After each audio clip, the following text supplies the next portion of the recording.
Welcome back to the Elden Ring Bestiary, and today we're talking about Crucible Knights.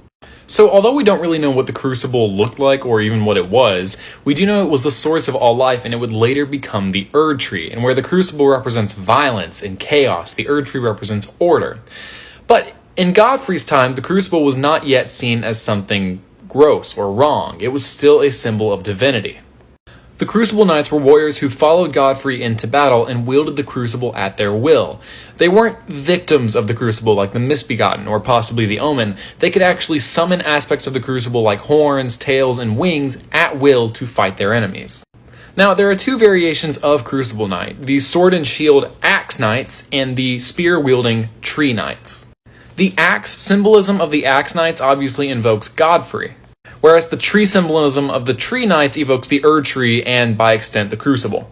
And the leaders of these two branches were Siluria, leader of the Tree Knights, and Ordovis, leader of the Axe Knights. Siluria and Ordovis' names are reference to the Silurian and Ordovican periods of Earth history, and I probably pronounced that second one wrong.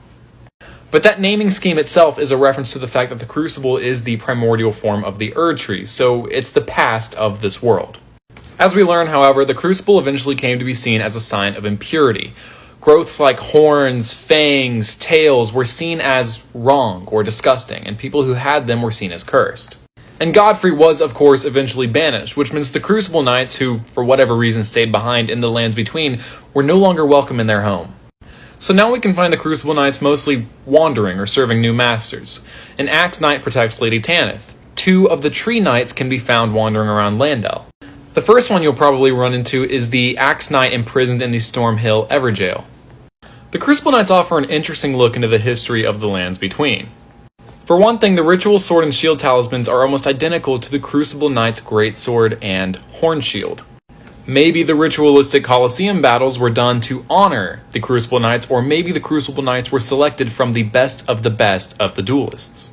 Likewise, their arms and armor are tinged with a reddish hue of gold, which tells the player that in ancient times, the gold which we now associate with the Erd Tree was red. In other words, the power of the Crucible is the power of the Erd Tree, but in a wild, chaotic form that modern Golden Order supporters despise.